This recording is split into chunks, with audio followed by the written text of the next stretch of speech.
Hi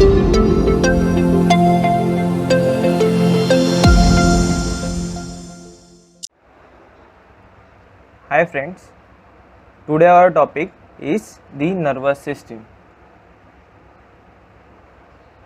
The nervous system carry all the sensory and the motor functions of the body. Sensory and motor functions of the body. It is divided into the central nervous system, CNS, and the peripheral nervous system. The central nervous system is divided into the brain,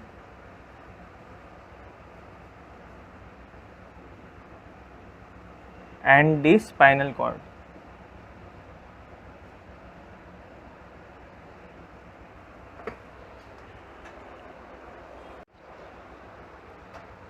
The function of central nervous system is to carry sensory information from the peripheral area and to generate motor responses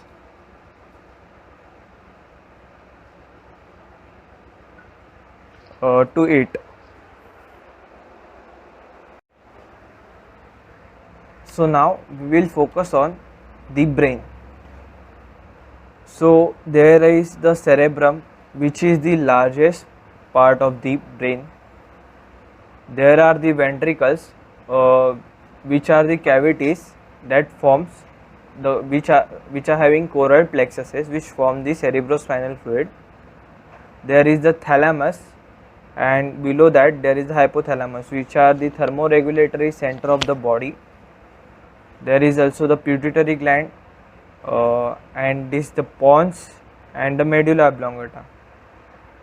So the midbrain, pons and medulla oblongata together form the brainstem, and behind the pons there is the cerebellum, which is the which we call as the small brain also. It is responsible for the equilibrium of the body.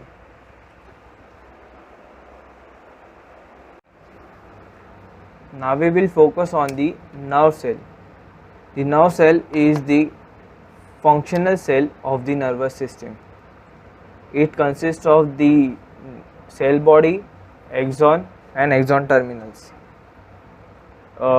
In cell body there is the nucleus. The gaps between the myelin sheath is called as the nodes of Ranvier, and there are axon terminals, and there are the dendrites.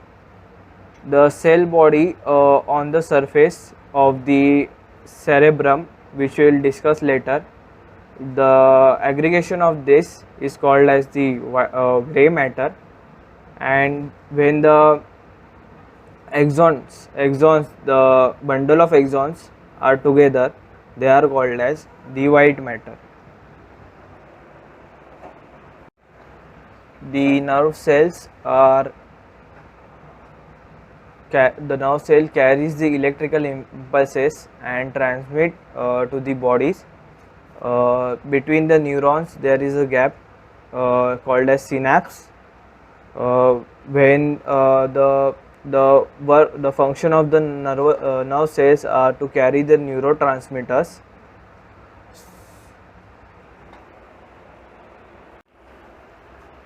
Now we will focus on the synapses. The neurons that transmit the impulses do not actually touch one another, so there is the formation of synapse in between them. So in the axon or the axon terminals, there are the synaptic cleft which contains the neurotransmitters. These are the synaptic clefts. Suppose these are containing the neurotransmitter. It is pass into the synaptic cleft. Suppose the neurotransmitter may be the acetylcholine. So it is taken up by the dendrites of the other nerve cell. This is how the synapse occurs. So suppose this is the suppose these are the dendrites, and these are the axon terminals, and this contains the neurotransmitter. So it is taken up by the dendrites of the other cell body, and this is how the impulses are passed from one neuron to another neuron.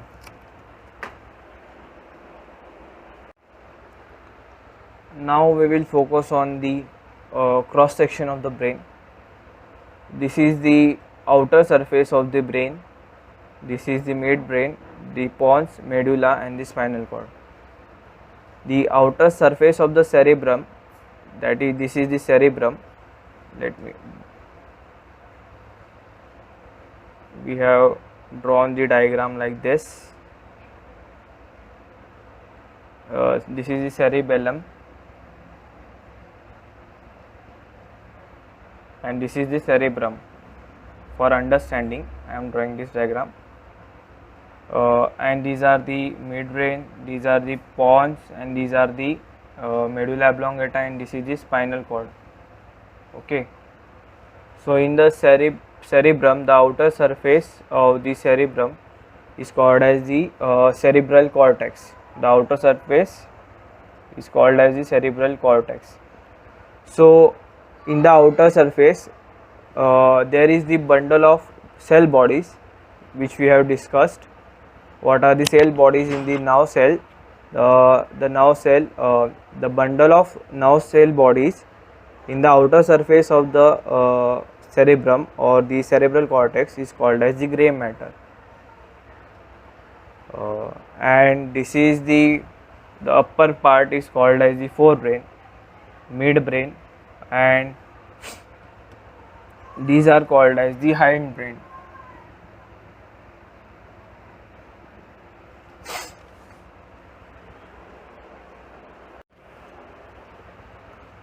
Now we will come to the nervous system is divided into the CNS and PNS. In nervous system there is the gray matter and the white matter. Now for detailed understanding of the gray matter, the gray matter is divided into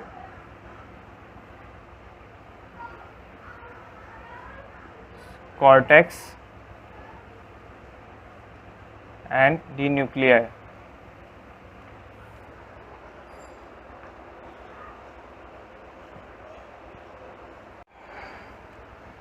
So as you know, the gray matter are the bundle of cell bodies, that is the bundle of cell bodies, okay, of the nerve cells, these cell bodies. So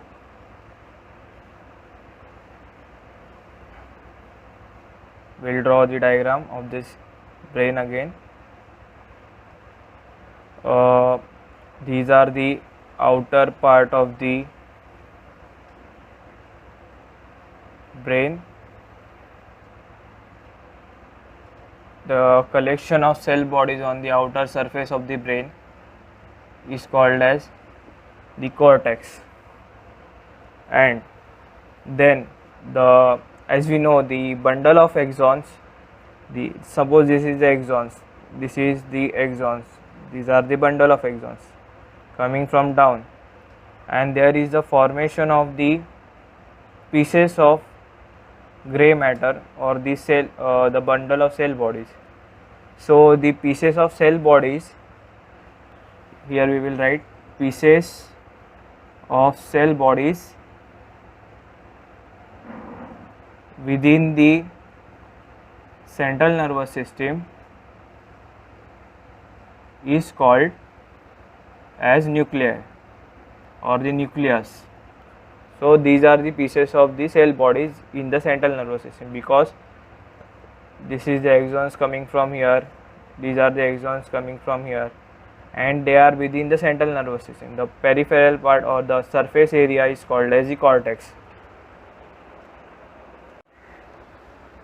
Now we will come on to the white matter. The white matter is basically the bundle of axons.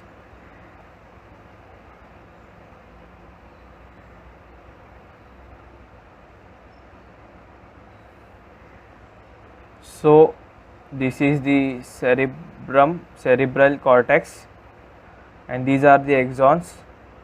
So it is further divided into the information taken up from the upside or from the down to up. This is called as the tracts. The fibers or the bundle of axons which collect information from up to down are called as the tracts.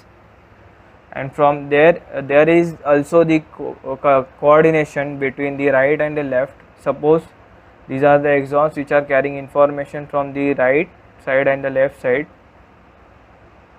So these are called as the commissural fibers.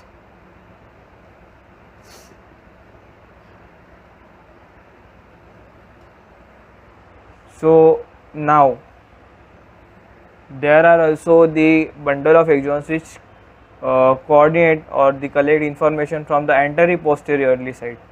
So they are also called as the association fibers.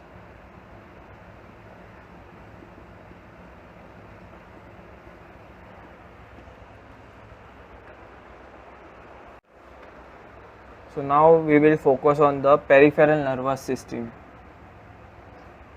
In peripheral nervous system, again it is divided into the sensory peripheral nervous system and the motor peripheral nervous system. The main function of the peripheral nervous system is to carry the sensory input or the sensory information from the periphery to the central nervous system, from periphery to CNS, and to carry the motor responses, that is the sensory input from periphery to central nervous system, and to carry motor responses from CNS to the periphery. This is the main function of the peripheral nervous system. Now the sensory peripheral nervous system is also divided into the sensations which are from the specific ties. So these are called as the specific sensations, and these are called another which are general sensations. So special sensation that we can be sensed through our specific organs. So these are the, suppose this is the eyes, so we can sense or we can see only through eyes, but in general sensation the touch can feel from any part of the body. So this is this is in the general sensation eye. So special sensation, that is eye, taste, hearing and smell.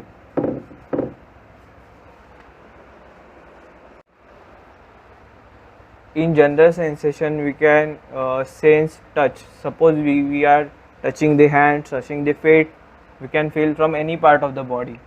So these are under the general sensations. Any touch.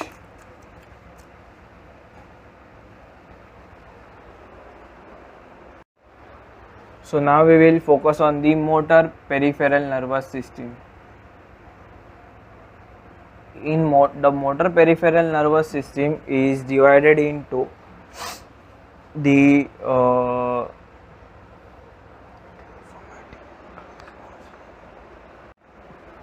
motor peripheral nervous system is divided into the somatic motor responses and the autonomic peripheral nervous system. The somatic nervous system, which contains the motor responses which can we do voluntarily, and in autonomic peripheral nervous system, the one which can not in our hand or we in our will, so it is under the involuntary. So autonomic peripheral nervous system is again divided into the sympathetic nervous system and the parasympathetic nervous system.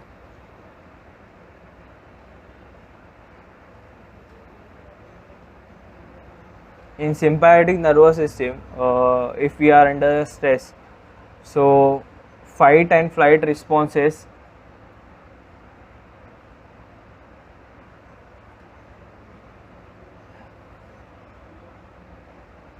are done by the sympathetic nervous system, and the parasympathetic nervous system, when we are not under stress, so these so when we are in our we are not under stress, so parasympathetic nervous system comes into act.